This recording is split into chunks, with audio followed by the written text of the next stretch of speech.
Hello and welcome back to the virtual classroom. I'm your host, Dr. Olmsted. Today's topic is Reconstructing the Union, otherwise known as Reconstruction. Now, this lecture is a very unique lecture for a couple reasons. It is both an end and a beginning. On the one hand, it's the end of the Civil War and the beginning of the post-bellum period, a period in which sets up a whole new era for the United States, as we're going to enter into a great period of westward expansion, great technological innovation, new types of immigration, a second industrial revolution, and all these things that we've come to really count on as kind of the foundation of our country. But at the same time, this is only a small part of that. Now, I also say it's an end and beginning for a second reason. It's also the last lecture for the semester. And of course, we're going to have part A and part B again, but it's the last lecture of the semester. At the same time, though, if you take 1302, this does begin as the first lecture of, history of 1302. This is the second half of U.S. history as well. And so it is the end and the beginning. It's a bridge between two eras of American history, the antebellum and the postbellum period. And it really sets the stage in a lot of ways of what life is like before and after the Civil War. Now, on the one hand, it's kind of limited, as we'll get to, because it only talks about the South. And again, keep in mind there are other things going on in our country. Like I said, westward expansion out west. So out west, we have the Indian Wars, we have Buffalo Bill Cody, we have cowboys and Indians. And of course, up in the north and northeast, we have tremendous expansion of industry, the invention of steel, the development of being able to drill for oil, and the big boom of these captains of industry and robber barons of the north. The Andrew Carnegies, the John D. Rockefellers of the world. So this lecture is very focused, though, on how do you reconstruct the Union. Now, before we begin, as always, if you haven't done so already, take a moment, jot down the lecture outline, and pay particular attention to those key words, key terms at the top of your screen. Make sure you can identify the who, what, where, when, why, be able to connect them to each other, and of course, be able to connect them to their larger historical context. So let's begin with how do we begin to reconstruct the Union after the Civil War? And the reality is, it is not an easy task. You got to realize the Civil War was the deadliest conflict ever fought on American soil. More than 620,000 Americans lost their lives. And yes, this includes both North and South, because remember, they're both Americans. If you die in the North or die in the South, you're still American lives lost. To put it a little more importantly, though, that means that 1 in 5 of younger men are killed in battle. Think about this for a minute. 20% of all young men are killed as a result of the Civil War between 1861 and 1865. How do you rebuild a nation when 20% of your most able-bodied men, the ones who do the most work, whether it's in factories, on farms, for inventing things, doing the hard labor, these are the men who get things done, and yet 20% are dead. In addition, most of the battles were fought in the South. I already mentioned in the last lecture. Not only that, William Tecumseh Sherman, General of the North, began his march to the sea and marched all the way across the South, burning a wide swath of land and literally burning Atlanta to the ground. Thus, the infrastructure in the South was destroyed, mangled. And again, how do you fix this? How do you restore a nation? Again, there's one part of that's just political, right? You have to invite them back to become the United States. We'll discuss that part in a minute. How do you make them members again of the United States? But how do you rebuild when you have 20% of younger men dead and your infrastructure looks like this? So again, there's some large challenges that are facing our country. But even before the formal end of the war in 1865, the US government under Abraham Lincoln began to discuss the process of how do you restore the Union. And ultimately, with the end of the war came the formal end of slavery through the ratification of the 13th Amendment, which abolishes slavery and involuntary servitude, except in the case of imprisonment. This is very important, and we'll talk about in a minute going forward. The 13th Amendment is passed even prior to the war ending in 1864. So almost a year before the war ends, Congress passes the 13th Amendment, which will abolish slavery and involuntary servitude, except in the case of imprisonment. It will be added to the Constitution because just after the end of the war, there were enough of those border states that were still, even though they were slave states, there were enough of them to ratify the 13th Amendment that it becomes part of the Constitution shortly after the war ends. It's important to note, though, that the ending of slavery, yes, we did it by amendment. Granted, that's what it's formalized. But that's not how it ended. It ended at the end of a gun. Now, when most nations in the world abolished slavery, at whatever time it took place, say, for instance, Mexico, they liberated themselves from Spain, 1821. And part of their new constitution, they agreed to abolish slavery.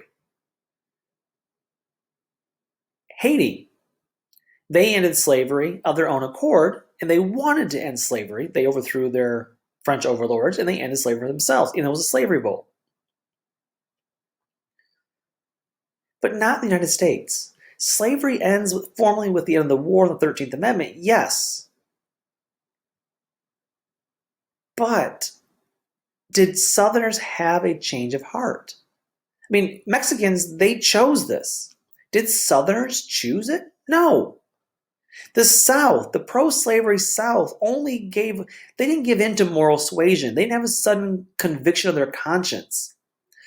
This ended because of violence. It ended at the gunpoint. It ended because they lost a violent war, not because their views had changed on slavery. Again, they're very unique in the world in this regard, and you can argue maybe Haiti is similar, but yet the French had no repercussion because they weren't still living in Haiti after the Haitians overthrew them. And so the 13th Amendment does formally end slavery, but remember, there's going to be problems going forward because the South, even though they will accept the 13th Amendment, they have to. They don't agree with it. They haven't had a moral change. Now, even as the war begins to tilt in the favor of the North, Lincoln begins to ponder, how do you deal with the South? And the big question, what do you do with it? How do you restore the Union? How do you rebuild the nation with 20% of the young men dead? How do you deal with the infrastructure failures in the South? Then, bigger question, how much should the South be punished? I mean, what they did was illegal. They caused this war in the minds of many Northerners. They caused the deaths of hundreds of thousands of Northerners and Southerners, of Americans. And then at the same time, if you do punish them, to what extent? Do you disarm them? Do you treat them as a defeated foe? Do you welcome them back as brothers? How do you rebuild the South? Remember, they believe in states' rights, small government, but yet, should the government now step in and help rebuild? Now, ultimately, there became two kind of extremes. One was more lenient. One said, let's just get them back as quickly as possible and work out our differences later. The other answer was more punitive. Make sure those responsible for this will never be in power again, and to make sure you fully enfranchise African Americans at the same time. In other words, remove those from power so they can't do this again. At the same time, enfranchise African Americans so they can help change leadership. And so these two arguments begin to dominate politics. And this is the argument that begins in where we begin our talk today about Reconstruction, the effort to reunite and rebuild our union following the Civil War. And ultimately, it breaks down into what we call two phases. There is presidential Reconstruction under Abraham Lincoln and Andrew Johnson. And then finally, congressional Reconstruction, aka radical Reconstruction, that will basically bypass the president, and radical Republicans in Congress will lead the charge. So we're going to start with presidential Reconstruction here. Now, of course, the Proclamation of Amnesty and Reconstruction, issued December of 1863, it was called the 10% Plan. Very simple. Lincoln wanted to restore the Union as quickly as possible. That was the original intent and goal of the Civil War. Restore the Union. Only later did slavery become the issue. And so he wanted was a 10% oath of loyalty by qualified voters. So if you were a registered voter in the South, 10% of you had to swear allegiance to the United States of America. As long as 10% of each state did so, you could be readmitted, provided that you also agree to the 13th Amendment, abolish slavery, and provide for black education. Note, he is not talking about racial equality here. He is not providing for full racial equality. This is a very lenient bill. In fact, so lenient that radical Republicans under Lincoln in Congress said it was too lenient and passed a bill that would require a 50% loyalty oath. To which Lincoln would pocket veto it. He won't allow it to go through. Unfortunately, this standoff will never come to fruition, of course, because Lincoln is assassinated. And instead, now his vice president becomes president.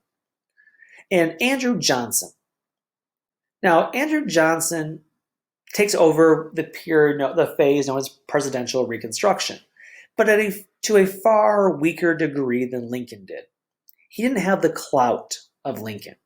Now, he was born in North Carolina. He moved to Tennessee. And while he was not aligned with plantation, he instead had yeoman farmers. He had no big stake in slavery, but he was basically on the ticket as a border state Southern representative. And so that's why he's tapped by Lincoln to be as vice president. Now, like Lincoln, Johnson was no fan of those radical Republicans in Congress. But he was far more hostile to the radical Republicans than Lincoln was. And he was far more lenient and sympathetic to Southerners. In fact, he was a strong supporter of states' rights. He moved to readmit the Southern states as quickly as possible, and he seemed like the South's best friend.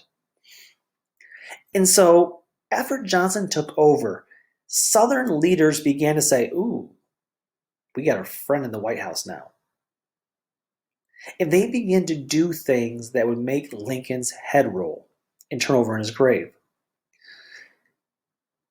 With Johnson at the helm, state leaders of the South felt empowered to the point where these new state governments that were reformed, they were uncooperative at best, defiant at worst. They openly rejected the 13th Amendment. They did not allow for African American rights or education. And they began to re-elect Confederate leaders to public offices, essentially reestablishing the Confederate States. And to make sure that these newly freed African Americans, again, they reject the 13th Amendment, they have to follow it, they reject it. The way they reject it is to employ what's known as black codes. Now, what are black codes? Well, basically, they're passed immediately following the Civil War, meant to restrict and control freed slaves. So let me give you some examples of these. Number one, they limit civil rights and liberties. Sound familiar? This is meant to reaffirm the subordination or subhuman nature, racial inferiority of African Americans. Number two, they kept African Americans from serving on juries. Again, that's a hallmark of citizenship. Number 3, they keep African Americans from testifying against whites. Again, a hallmark of citizenship.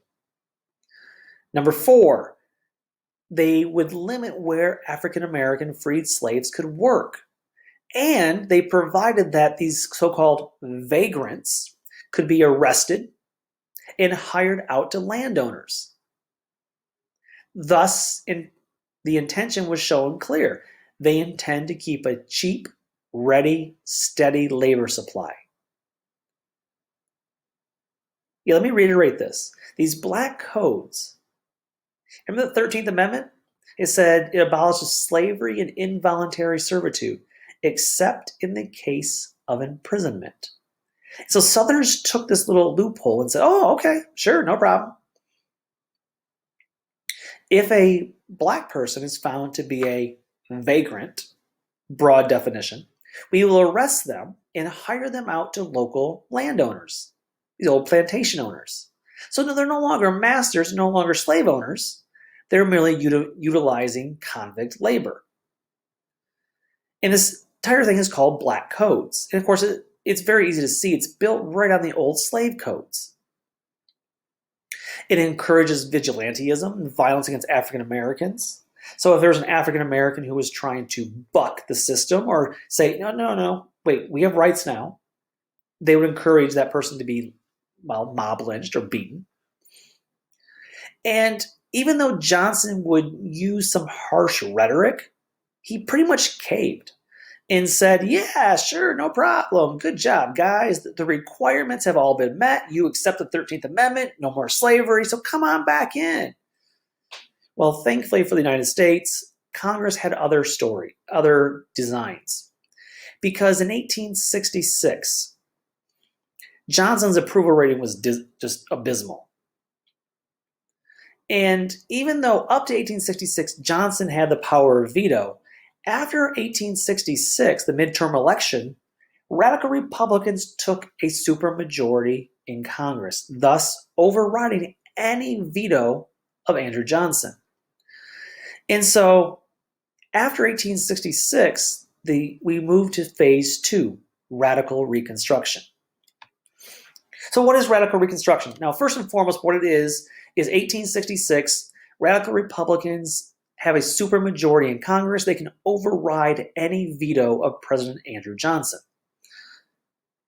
So they begin to step into the driver's seat, and they begin to lead and direct and drive Reconstruction. And in this case, their goal is not just to bring the states back in, but figure out how to overturn the social and economic structure of the South that was based on slavery. So it's not just a political mandate. Whereas Johnson was only concerned about politics, get them back in the system. Radical Reconstructionists in Congress. Now, they're called radical because they are a little more punitive.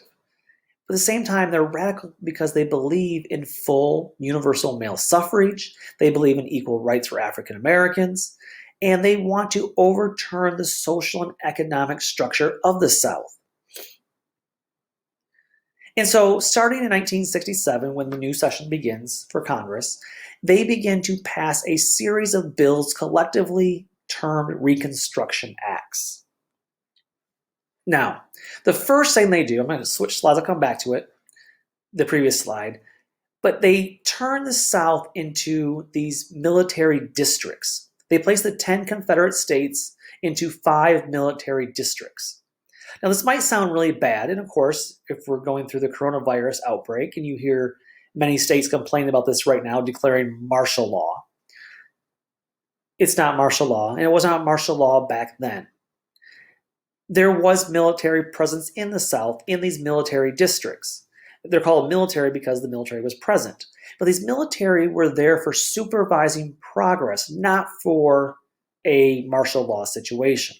The purpose was to maintain order and to recognize and protect the rights of African Americans, especially voting rights.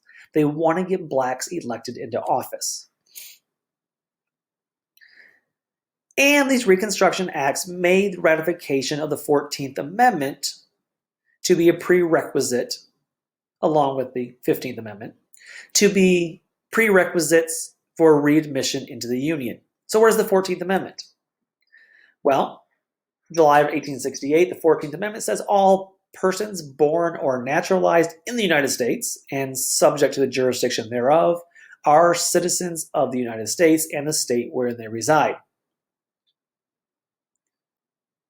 And what does this mean? Well, very simply in 1868, it meant that all freed slaves, i.e. African Americans, were indeed citizens. Remember, this is important because based on 1790 law, anyone who was considered non-white, i.e. African, was not eligible for citizenship. And we had this discussion regarding Frenchmen, regarding Mexicans. But now the immigration ideas and citizenship have changed. As of 1868, African Americans could now be citizens. Anyone, all persons born or naturalized in the United States are citizens.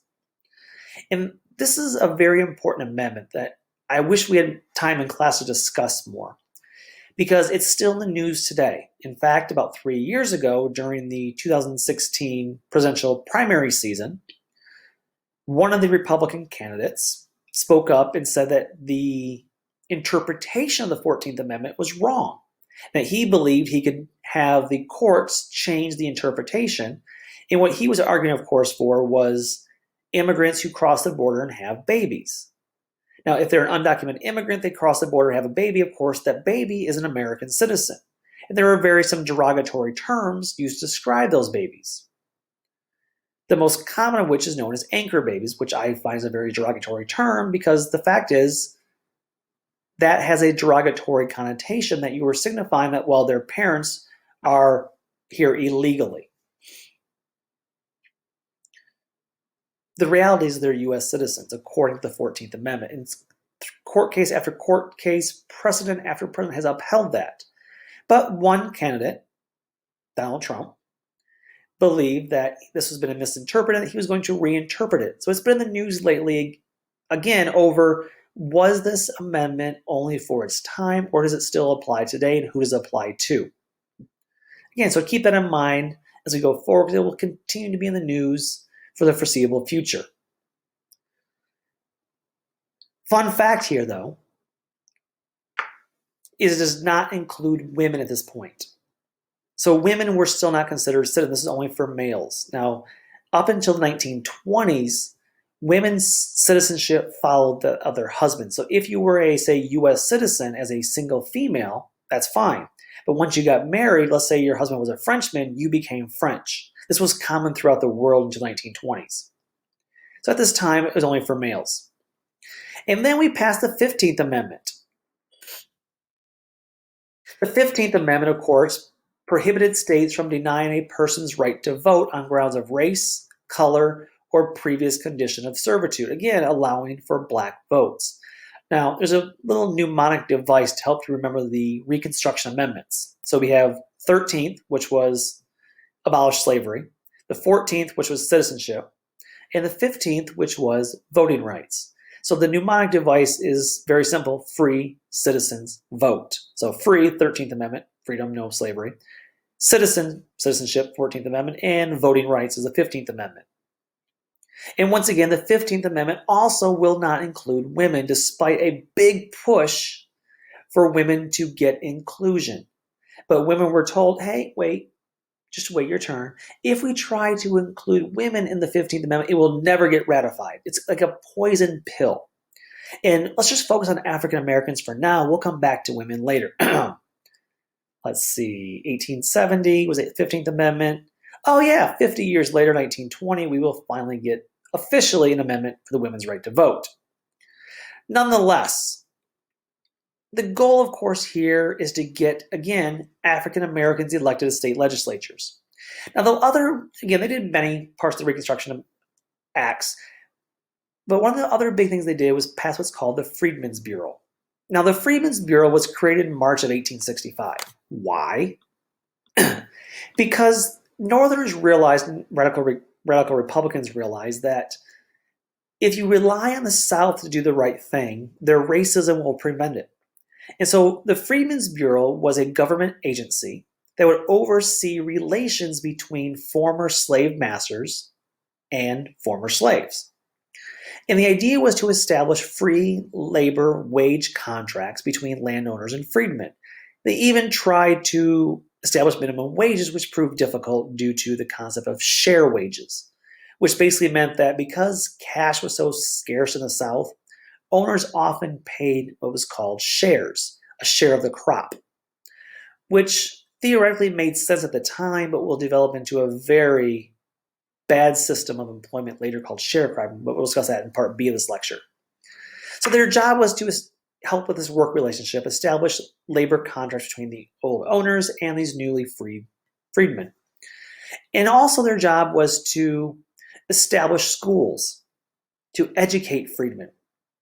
Again, at the time, Southern education was only allowed for whites, especially public education.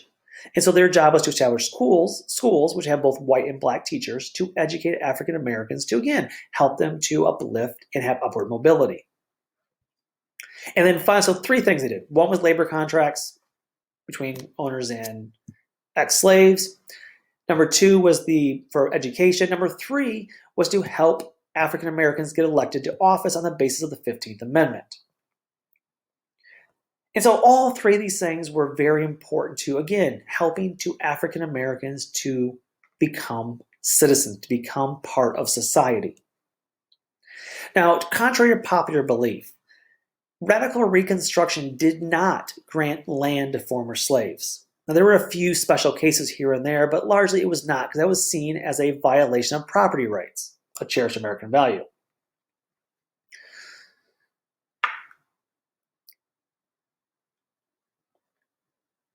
Now, this is all the radical Republicans driving this for radical Reconstruction.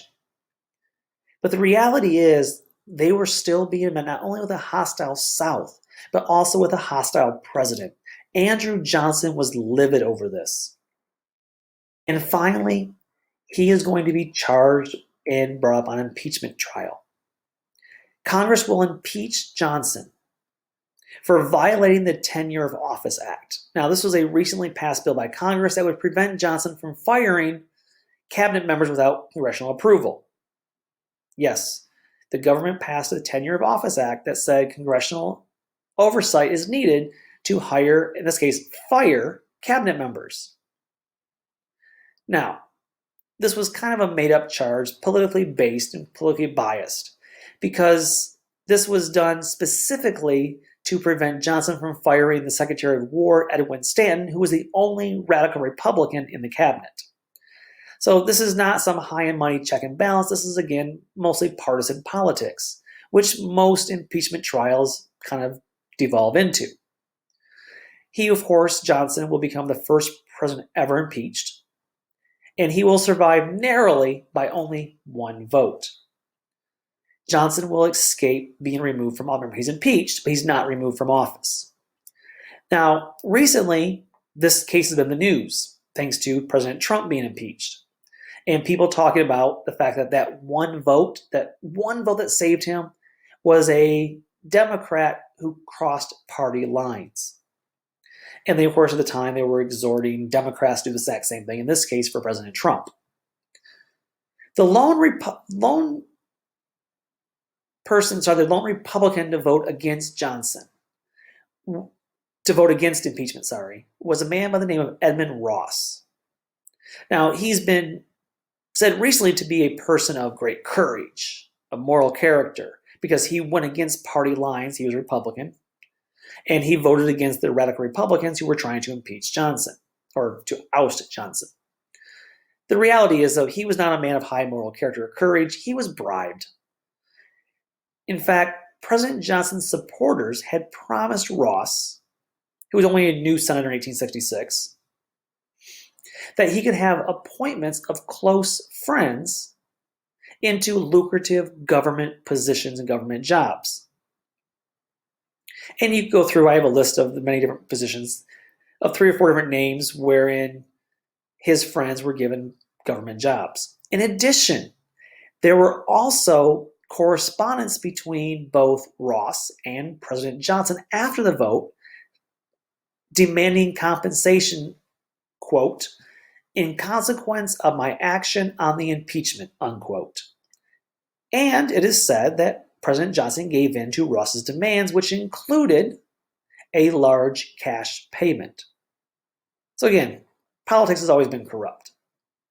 In this case, so this was not some man of high moral character, but rather someone who was susceptible to being bribed, who eventually allowed him to maintain his presidency and remain in office.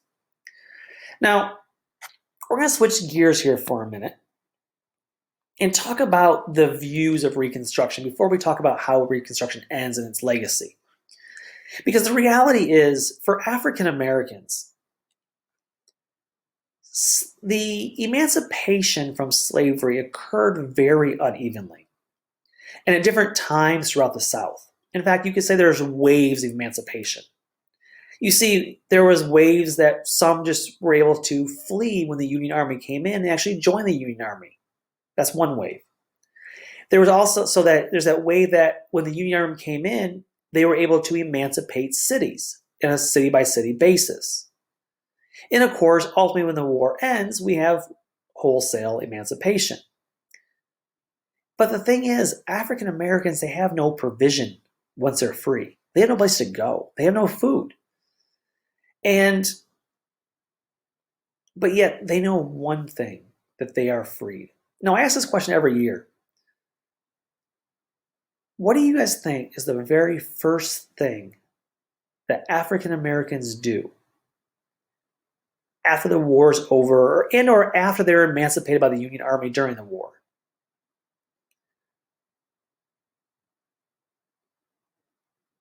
And I think it's very interesting. It's very telling. Now, the first thing they did was usually hold a big party, a big parade in town, a celebration. And again, this makes a lot of sense. It's an idea of jubilation.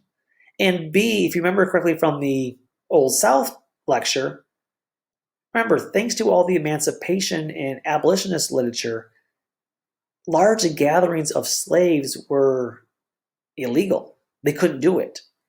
And thus, the first thing you do is get together. But then the second thing they did, which is always the most fascinating for students. I'm not saying this is step one, step two, every single person, but on the whole, one of the very first things African Americans did after celebrating was choose a last name. Let that sink in. Remember, their names that were given to them by their masters. They have no last name. They have no family identity. Families are broken apart due to slave auctions. And so for an ex-slave, as freedmen, they are able now to choose a last name for themselves. It's a name, it's now a free name, a free family name that they can pass on to their children and their children's children.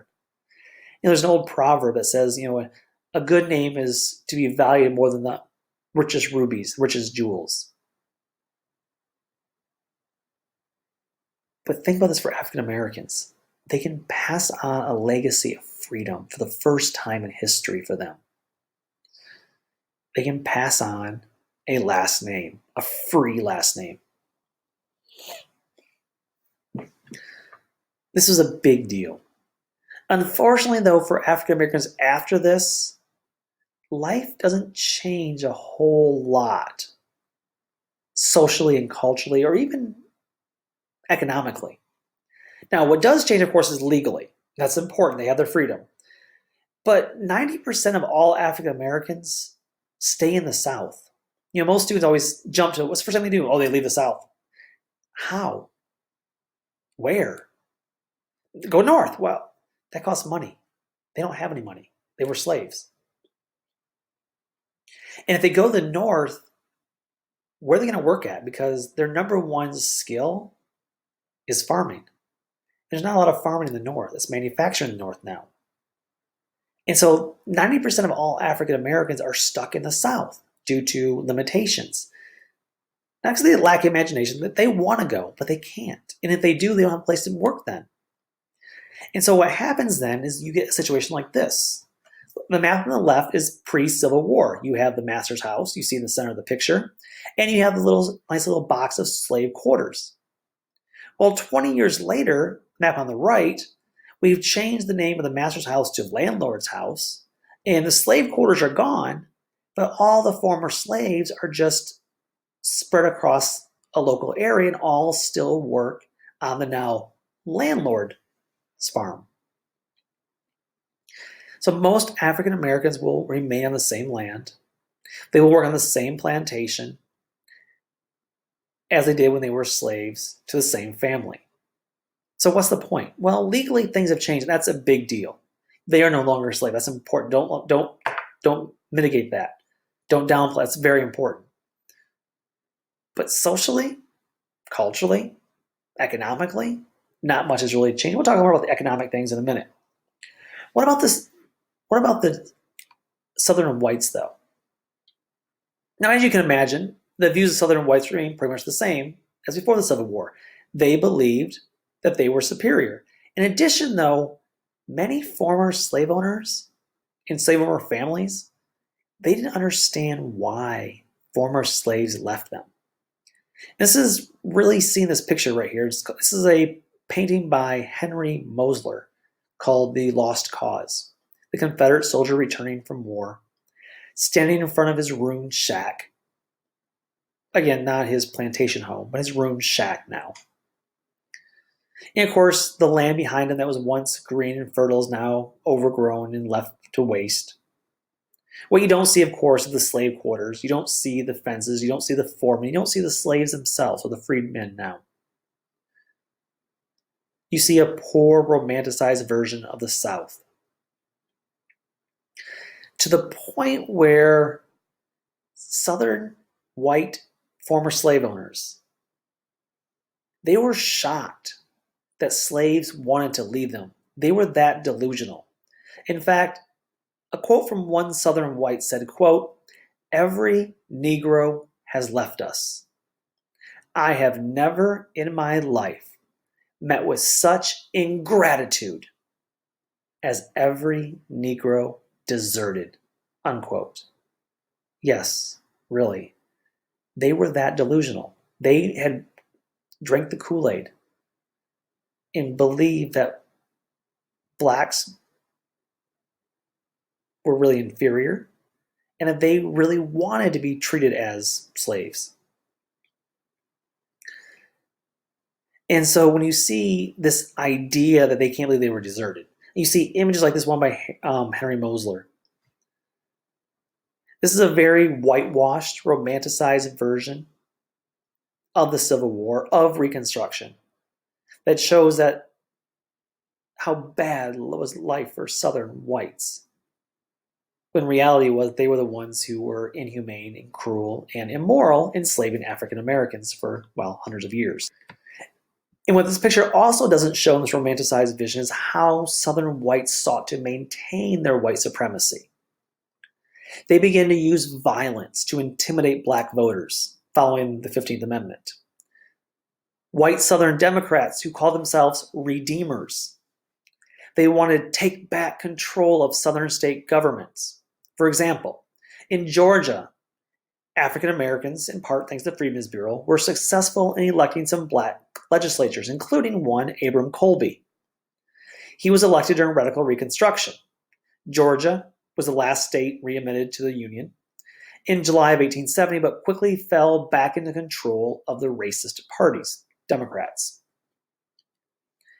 And in 1872, Georgia was redeemed as white redeemers. These conservative racist Democrats began to use terror tactics, which included dragging Abram Colby out of his home and giving this state legislator 100 lashes. And of course, this is just one example of the widespread terror that sprang up during the 1860s and 1870s under the larger terror branch known as the KKK, the Ku Klux Klan. Now, of course, the Ku Klux Klan was founded in Tennessee in 1865 by Confederate Army veterans. This terror hate organization, they used violence, terrorism, and lynchings to murder and oppress freedmen. They were trying to redeem and restore the South to the former glory of the Old South. Now, they were hostile both to African Americans and any white sympathizers. Now, the reality is they're only going to last a few years. They start in 1865. By 1871, they've pretty much died out thanks to government legislation and crackdown on KKK activity. But the idea of the KKK, now again, as an organization, they're going to die out by 1871, thanks to what's called the Force Acts that would crack down on their activity. But that idea of using violence, intimidation, etc., to limit and oppress and murder African Americans and white sympathizers is going to carry on through the Reconstruction period. And don't worry, guys, the KKK will be back and be worse than ever. There'll be different waves of the KKK. First here in the 1860s, they'll be back again in the 19 teens, and of course in the 1920s and 1940s, 1950s, and there's been some resurgence even today. In fact, the KKK leader will endorse the last presidential nominee during the 2016 election. They're still around the present day. Now, we're going to stop here and go on to part B in a minute. But just note that, again, Reconstruction has some lofty ideals thanks to radical Republicans, including racial equality, voting, education. But for African Americans, life didn't change as much as you might think it did, other than legally. And for Southerners, they were fighting tooth and nail to maintain their way of life, in large part because they didn't want to give up slaves. They only did because they were forced to, because they lost a war at the end of a gun. But until next time, we'll talk about what is the legacy of Reconstruction. But until then, take care and bye-bye.